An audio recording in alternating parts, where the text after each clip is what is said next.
My name is Liam, and if you ask my family, they'd probably tell you I'm the unrealistic one. The one who never grew out of his silly hobbies. The one who should have done what everyone else did, get a real job, live quietly, and never step out of line. The thing is, I didn't want that. When I was 17, I started a small online business. It wasn't anything glamorous at first. I was reselling and later creating things that most of my relatives laughed at. They didn't see the hours I spent teaching myself how to manage inventory, how to market, or how to build something that people would actually want. To them, it was just Liam wasting time on the computer again. My mom, Clara, was the loudest about it. She loved pointing out, in front of anyone who'd listen, how I thought I was smarter than everyone else. My dad, Victor, wasn't much better. He'd just shake his head and make jokes about how one day I'd come begging for money once my little project collapsed. And then there was my Aunt Mirielle and her son, Ezra. If my parents were critical, those two were downright cruel. Mirielle had this way of acting like she cared about me while slipping in the nastiest little remarks. If I tried to talk about my business at family gatherings, she'd smirk and say things like, "That's cute, Liam, but when are you going to grow up and get a real job?" Ezra would laugh, loud and exaggerated, and then launch into a story about how he was planning on becoming a lawyer and how much money he'd make compared to me. I remember one dinner especially well. I had just made my first $1,000 in profit, and I was so proud of myself. I tried to share the news. Ezra leaned back in his chair, grinning. $8,000? That's pocket change. I could make that in a week once I start my career. You're bragging over pennies. My parents laughed along with him. My aunt patted my shoulder like I was a toddler showing her a scribble drawing. We're glad you're having fun, Liam. But one day you'll need to face reality. I sat there, silent, because I knew no matter what I said, they'd twist it back into a joke. That's how it always was. For years, every achievement I reached was mocked or minimized. They'd talk over me, roll their eyes, or compare me to Ezra. He was their golden example, the one studying law, the one who made the family proud. I was just background noise. But here's what they didn't know. I never stopped working. While they were laughing at me, I was building something bigger. I didn't flaunt it, because I learned early on that the less I shared with them, the less ammunition they had to humiliate me. Fast forward to last year, my college graduation. It was supposed to be a day of celebration, but with my family, I knew better than to expect support. Still, they showed up, and of course, they made sure their presence was felt. Right before the ceremony started, Mirielle made some remark about how she hoped I'd finally use my degree to get a normal job instead of wasting time with silly ventures. Ezra chimed in with a laugh. Yeah, no employer is going to care about your little side hustle. I smiled, said nothing, and walked into the hall. When I walked into the auditorium, I could feel my chest tightening. It wasn't nerves about graduating. I had earned my degree, and I was proud of that. No, what made my pulse quicken was knowing my family was in the crowd, watching, waiting for me to slip up so they'd have something new to ridicule.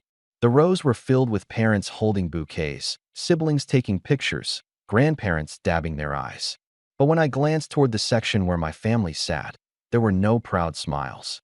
My mother, Clara, sat with her arms crossed, tapping her foot impatiently. My father, Victor, had his usual stern expression, as if he was sitting through a meeting he didn't want to attend. And then there was my Aunt Mirielle, her lips curled into that smug half-smile she always wore, like she was in on some private joke. Ezra, of course, looked as though he owned the room.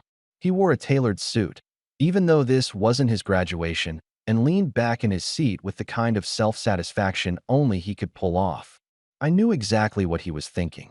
This was his chance to measure me against his standards and remind everyone that he was destined for greater things. As I sat down with my classmates, I overheard whispers of families cheering each other on. A girl next to me pointed out her parents holding up a big handmade sign with her name on it. I smiled politely, but felt the sting of envy. My family didn't do things like that. They came to watch, yes, but not to celebrate me. If anything, they came to keep tabs, to make sure I didn't get too full of myself. The ceremony dragged on in the usual way, speeches, applause, names called one after another. But when my row finally stood up, I felt the weight of everything pressing down on me. Walking across that stage wasn't just symbolic of finishing my degree. It was a step closer to proving, once and for all, that I wasn't the failure they believed I was. When my name was announced, there was polite clapping, but none of the loud cheers or whistles I heard for others. My family stayed seated, clapping lightly as if out of obligation. I could almost picture Mirielle whispering to Ezra, downplaying even this moment. After the ceremony, the graduates spilled out into the courtyard where families gathered for photos. That's where the real show began. I spotted my parents immediately. My mom didn't even bother to hide her criticism. "Well, Liam, at least you finished something," she said as she adjusted her sunglasses. "Now the real challenge starts, finding a proper job," my dad added. "Hopefully this puts an end to those little online distractions. Time to focus on a career that actually sustains you." I felt my jaw tighten, but forced a smile. "I'll keep that in mind." Before I could even take a breath, Mirielle swooped in, her perfume hitting me like a wall. She pressed a hand to my shoulder, tilting her head in that faux sympathetic way she had. "We're proud of you, Liam. Really, we are. But you know, graduation is just the first step. Ezra's already got interviews lined up at top firms. Not everyone has that kind of opportunity, of course." Ezra, standing beside her, adjusted his tie and smirked. "Yeah, I've already got 2 offers lined up. One of them even said my resume stood out because I wasn't wasting time on side projects. Focus pays off, Liam." The words stung more than I wanted to admit. Here I was, degree in hand, a business thriving behind the scenes, and still, in their eyes, I was the underachiever. I let them talk, let them revel in their assumptions. Because I knew something they didn't. The side project they loved mocking had turned into a company that was quietly pulling in more money than Ezra's dream law career could promise in a decade. But this wasn't the moment to reveal it. Not yet. I wanted them to keep digging the hole deeper, so when the truth came out, it would hit harder. The photographer gathered graduates and families for group pictures, and of course, Mirielle insisted on orchestrating everything. "Ezra, stand in the center. You'll be the next one we're celebrating, after all. Liam, you can stand next to him. Don't slouch." I stood there, smiling for the camera, though inside I felt the slow burn of anger. Every pose, every direction from her was another reminder of where I ranked in their little hierarchy. After pictures, the plan was to head to a family dinner. I had agreed because I knew it would be the perfect stage. The place they picked was upscale, but not over the top. Fancy enough for Mirielle to brag about on social media, but not so expensive that my parents would complain about the bill. The car ride there was unbearable. My mom kept pointing out classmates with jobs in medicine and finance, sighing dramatically about how those are the careers that make families proud. My dad muttered about responsibility and stability. Ezra, never one to miss a chance, leaned forward from the back seat and said, "You know, Liam, I could probably get you a referral at one of the firms I interviewed with, if you're willing to ditch the online hobby and start fresh." I almost laughed out loud, but I bit my tongue. Let him think I was desperate for a handout. The truth would come soon enough. When we arrived at the restaurant, the hostess led us to a private room, my aunt's request, no doubt. She liked settings where she could control the spotlight. The table was long, white linens and polished silverware, and I ended up seated across from Ezra, with my parents and aunt flanking us like guards. Menus were passed around, but before anyone even opened theirs, my mom started again. "Liam, now that you're done with school, we should really talk about what comes next. You can't just drift. People your age are already well into their careers." "Exactly," Mirielle chimed in. "Ezra has been so focused. No distractions, no wasted time. That's what builds a future, not online hobbies." Ezra leaned forward, resting his elbows on the table. "Honestly, Liam, if you're serious about proving yourself, now's the time. Forget about whatever little thing you've been doing and step into the real world. You don't want to be 30 and still messing around with childish projects." Their words piled up, one after another, like stones pressing down on my chest. For years, I had swallowed my pride, let them treat me like the family disappointment. But tonight, I wasn't planning to stay quiet. Tonight, I was going to turn their smugness into silence. I sat back in my chair, watching their faces, letting them talk themselves into a frenzy. And as the waiter poured water into our glasses, I felt the moment building. The reveal wasn't here yet, but it was coming, and none of them were prepared for it. The waiter had just stepped away after taking our drink orders, and the air around the table was thick, almost suffocating.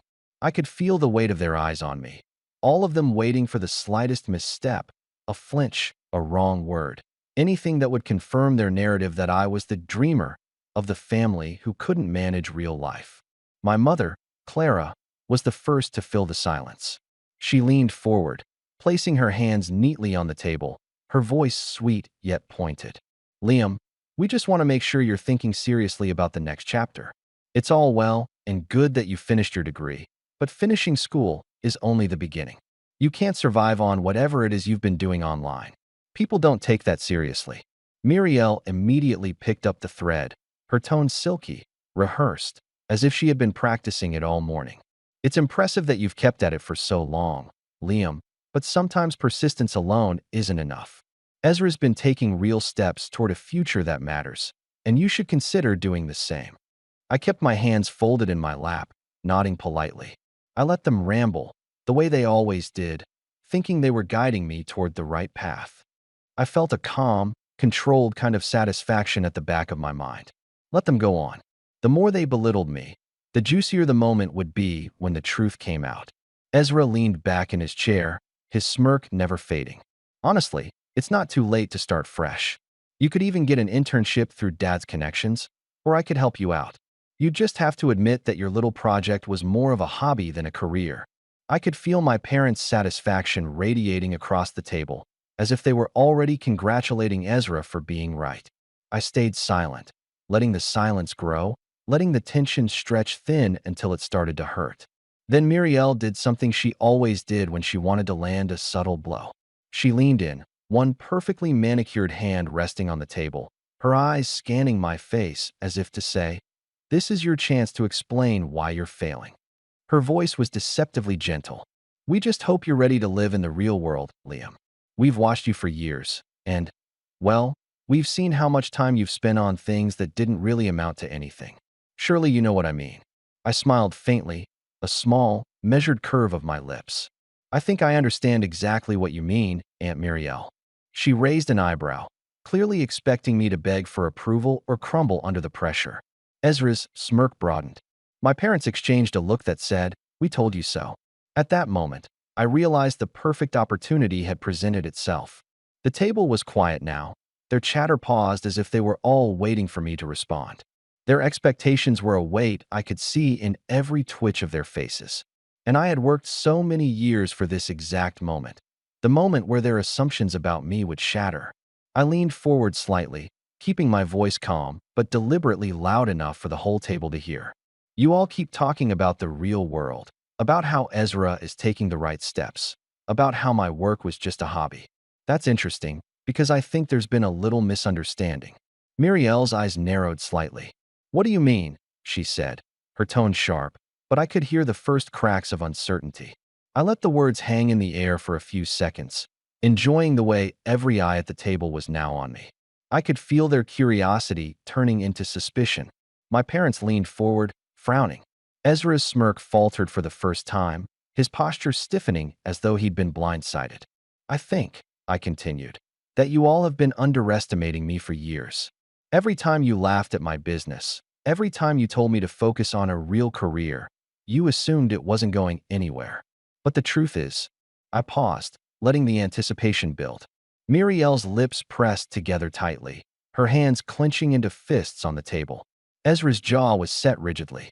My mom's eyes were wide, almost disbelieving, and my dad leaned back slightly, a frown deepening across his face. My little project wasn't so little after all. The silence was deafening. Even the waiters seemed to pause in the background, as if sensing that something major was about to happen. I could see the confusion and doubt creeping into their expressions. I've been running my business quietly, without needing approval, without broadcasting it to anyone who didn't believe in me, I said, my voice steady. And in the last few years, it's grown beyond anything any of you could imagine. The company I started in my bedroom is now a fully operational enterprise, and it's generating more revenue than most of your careers ever will. Ezra blinked, clearly caught off guard. "Wait, what?" Mirielle's voice shook slightly, trying to regain control. "Liam, that can't be possible. You're exaggerating." I shook my head. "Not at all. In fact, I think the numbers will speak for themselves." I reached into my bag, pulling out a sleek tablet.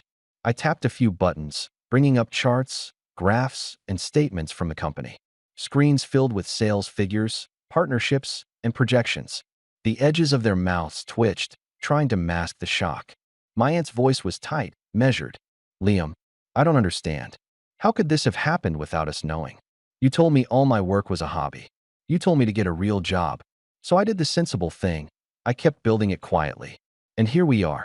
My mother's lips pressed into a thin line. My father's hands tightened into fists. Ezra's mouth opened, then closed, unable to find the words. I looked around the table, letting their expressions soak in. Mirielle's eyes were wide, her smirk gone, replaced with something I hadn't seen on her face before, disbelief. Ezra's jaw dropped in a way that was almost comical, though I didn't smile.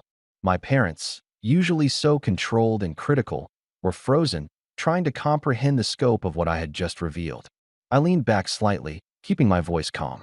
So, before anyone starts telling me I need to get a real job or that this isn't serious work, maybe it's time to reconsider what you thought you knew about me. The room was silent, except for the faint hum of the air conditioning. They were stunned, and I let them stay that way. I could see the gears turning in each of their heads. How could they have been so wrong about me? How could I, the unrealistic dreamer, have built something bigger than anything they had ever achieved or even imagined? And that's when I saw it. The exact moment I knew the next few minutes would be explosive. Ezra's hands tightened into fists on the table, and I caught the edge of fury in my dad's eyes. My mother's mouth opened slightly, as if she wanted to speak but couldn't find the words. Mirielle's face had gone pale, her usual composure shattered.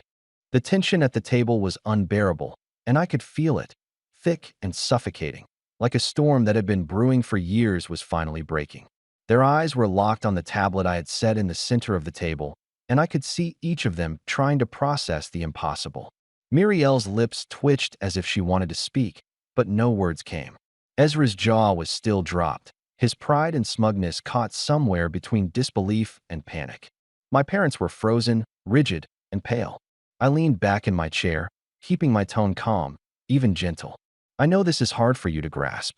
After all, for years, you all told me I couldn't do anything right. Every time I made a sale, every time I reached a milestone, it was either ignored or mocked. You treated me like a hobbyist, a child playing with toys instead of someone capable of running a real business. But tonight, I think it's time to acknowledge that reality is different from what you want it to be. Mirielle's hand twitched in irritation. Liam, that's impressive, but money isn't everything. You can't measure your worth in numbers alone. And honestly, this seems a bit showy. I smiled, deliberately slow, letting the weight of my words settle. Showy? Perhaps. But you've spent years showing off, haven't you? Always comparing me to Ezra. Always making sure everyone knew whose family name carried more weight. I think tonight, it's fair for me to do a little showing off too. Ezra opened his mouth, and for the first time I saw hesitation. Wait, are you saying this isn't just a small business? How big is it really? I tapped the tablet, bringing up a few more screens, partnerships, revenue statements, projections, and some high-profile clients. The numbers were staggering, far beyond anything Ezra or my parents could have imagined. And the best part? These weren't inflated figures. They were real, tangible, and verifiable. You see, I said slowly, while you were busy laughing at me, I was building something sustainable, something profitable, and something that doesn't rely on who I know or whose favor I curry. This business, it's mine completely, and it's brought in more than what some of you could achieve in decades of responsible careers. Ezra's hands gripped the edge of the table. That can't be right. There's no way. I interrupted, keeping my tone even, almost clinical. You all assumed I was wasting time. You all assumed I wasn't serious. And now, well, I think it's fair to say I've proven you wrong. My mother's face was a mask of shock and fury. Liam, how could you keep this from us? All these years. After everything we said? How dare you? I held up a hand, cutting her off. Don't bother explaining. I don't need your approval, I never have. And tonight isn't about forgiveness or validation. Tonight is about consequences. My parents, Mirielle, and Ezra were silent for a moment, as if trying to comprehend the audacity of what I was saying. And then it started. The reactions, the first cracks in the facade of control they had always maintained. Mirielle, Her voice, tight and cold, finally spoke. "You've been hiding this? All these years? Liam, that's deceitful. You should have included the family, shared in your success. This is selfish." I leaned forward, the tablet now in my hands. "Include the family? You mean the same family that spent years belittling me, mocking my ambitions, and making me feel like I wasn't worth noticing? The same family that laughed when I said I wanted to do more than live in your shadow?" Ezra's face went red. "This isn't fair. You can't just what?" I interrupted, my voice rising slightly, though still controlled. "I've spent years proving you wrong quietly. You wanted me to fail, and I didn't. And now, I get to show you exactly what happens when you underestimate someone. I don't need your praise. I don't need your recognition. And I certainly don't need your approval. I just needed to wait for the right moment." My dad slammed his hand on the table, the silverware rattling. "Liam, you've made a mistake. Do you have any idea what you're doing? You're flaunting this wealth, this success, in front of us." I cut him off with a small laugh, soft but sharp. "Flaunting? I think the proper term is revealing. You spent years flaunting your judgment, your assumptions, and your sense of superiority. I've merely returned the favor." Mirielle's face was pale now, her usual composure shattered. She opened her mouth as if to retort, but no words came. Ezra was staring at me, his pride completely deflated. I could see it in his eyes. The smug confidence he carried for years was evaporating. And then I did something I knew would hurt the most. I pulled out my phone and opened a social media post I had prepared just for today.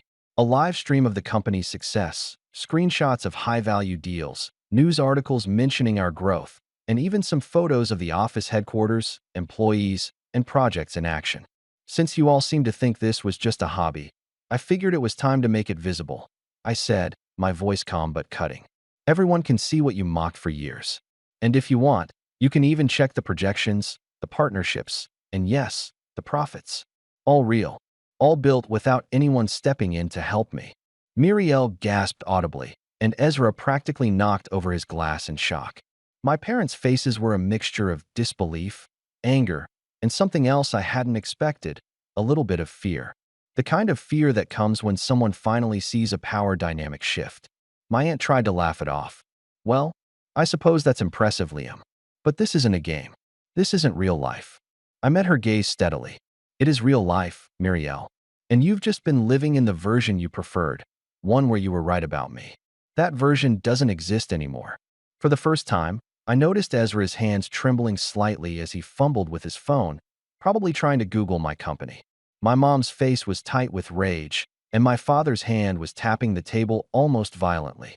Their carefully maintained sense of control, the one that had dominated every family gathering, every birthday, every milestone, was crumbling before them. And the best part? They had no idea it was just the beginning. Because while tonight I had shown them the revenue, the clients, and the headquarters, I hadn't yet revealed the most satisfying part. The way my success had given me leverage over them. The kind of leverage that would allow me to completely turn the tables, to finally show them, not just through numbers, but through action, that underestimating me had consequences far beyond embarrassment. I set the tablet down and looked at them slowly, letting the silence stretch. The air was tense, electric, filled with unspoken questions and fear. They were furious. They were humiliated. And most importantly, they didn't know what was coming next. I could almost hear their minds racing. How had I done this? How could I possibly wield this success so deliberately against them? And more importantly, what would I do next? I smiled faintly, leaning back in my chair. "You know," I said softly, letting the weight of the words sink in, "I think it's only fair that I don't just leave it at this. After years of being mocked, dismissed, and underestimated, I think it's time you understand what it feels like to be powerless at my table. And I promise you're about to learn very quickly." I let the silence hang for a moment longer, watching the panic and confusion ripple across the table. They thought they had me cornered, that their smirks and sharp words had me contained in their narrative. But now the power had shifted, and it was time to make sure they felt it in a way they'd never forget. The first step was simple: control the narrative. I reached for my phone and opened the company's social media page. With a few taps, I shared a post tagging them, my parents, my aunt, and even Ezra, highlighting my graduation, my business's milestones, and the scale of the company I had built. I wrote nothing mean, Nothing inflammatory, just the facts, presented in a way that couldn't be disputed. Then I leaned back and watched. Within minutes, notifications began to pop up. Messages, comments, even emails from distant relatives, friends, and former classmates congratulating me on what I had achieved. Every ping on my phone was a small, quiet explosion of recognition that my family had long denied me. Ezra's hands shook as he scrolled. This is insane, he muttered. How is this even possible? I met his gaze steadily.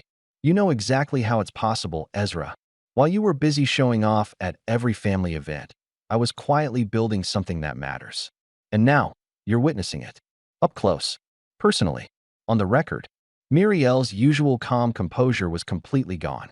She leaned forward, voice trembling slightly, trying to regain some authority. Liam, this is reckless. Sharing private information like this, it's inappropriate. You don't need to show off your finances to humiliate us. I shrugged lightly. Reckless? Maybe. But it's justified. You've spent years trying to undermine me, to dictate what I should be doing with my life, to make me feel like I was never enough. I think it's more than appropriate to let the world see exactly who was wrong. My mother's face was flushed, anger barely contained, and my father's jaw was tight, knuckles white on the table. Liam, you're making a mistake, my father said. Do you realize the consequences of bragging about this? I smiled faintly, calm as ever. I'm not bragging. I'm showing reality. And the reality is, I've built a successful company. You can't change that, you can't diminish it, and you certainly can't take it from me. But I can control how much you witness it, and that's exactly what I plan to do. At that moment, I made the next move, the one that truly tilted the playing field in my favor. I had recently acquired a local family-run business, one that had been a minor competitor of my Aunt Mirielle's favorite boutique. It wasn't public knowledge yet, and I knew exactly how much it would sting when the news reached her. By the way, I said casually, keeping my voice light, you might find it interesting that I now own the store you've been so proud of for years, Aunt Mirielle. The one you brag about at every family gathering? It's mine. The color drained from her face. She opened her mouth, but no sound came. Ezra's jaw literally dropped. My mother sputtered. My father's face twisted in disbelief, his confident facade crumbling. You can't just, Mirielle managed finally. I can, I interrupted calmly. And I did. Because unlike you, I actually work for what I want. You've spent years mocking me, diminishing me, trying to control me, and now you get to see the results of all that underestimation. And if you think this is over, you're wrong. It's only just begun. But I'll let it sink in first. Over the next hour, I orchestrated the conversation so that my family couldn't get a word in edgewise. Any objection they tried to voice was met with calmly delivered facts, screenshots, and public evidence. I didn't raise my voice. I didn't threaten. I simply controlled the narrative so completely that every attempt they made to argue only highlighted their ignorance, their entitlement, and their jealousy. By the end of the dinner, the mood had completely shifted. Mirielle was pale, humiliated in front of her own son. Ezra had retreated into silence, no clever remark ready to save him. My parents were furious but powerless, realizing their control over me had evaporated completely. And then I did the final move that would leave no doubt about who had the upper hand. I handed the tablet around the table, letting them see the contracts, invoices, and statements proving not just revenue, but authority. Every document, every screenshot confirmed my success and demonstrated how independent I was. No one could argue. No one could twist the truth. The evidence was irrefutable. When the night ended, I left the restaurant quietly, feeling a satisfaction I had never experienced before. I had achieved what I wanted, recognition on my terms, revenge delivered without cruelty, and control over the narrative that had been denied to me for years. My family didn't reach out afterward, not for congratulations, not for questions, nothing. They were left to stew in the reality that their assumptions, their ridicule, and their constant comparisons had only fueled the person they tried to suppress. And I moved forward, stronger, validated, and entirely free from the shadow of their judgment. Months later, the boutique I had acquired became a thriving part of my company's network. Mirielle never regained her control or influence there. Ezra eventually gave up trying to measure himself against me, and my parents begrudgingly acknowledged my success without a word of praise. They had become the very villains I always knew they were: envious, manipulative, and incapable of celebrating someone else's achievements. And me? I had the last laugh. I had the success they denied me, the control they tried to strip from me, and the satisfaction of watching them realize, finally, that underestimating me had been the biggest mistake of their lives. I didn't forgive them. I didn't apologize. And I certainly didn't forget. I only moved forward, stronger, richer, and untouchable, the one they had always mocked, now standing above them in every possible way. The lesson was clear, and it had been delivered quietly, effectively, and irrevocably. Underestimate me at your own peril. Thanks for watching. Share your thoughts in the comments. If you like this story, don't forget to like and subscribe for more content like this.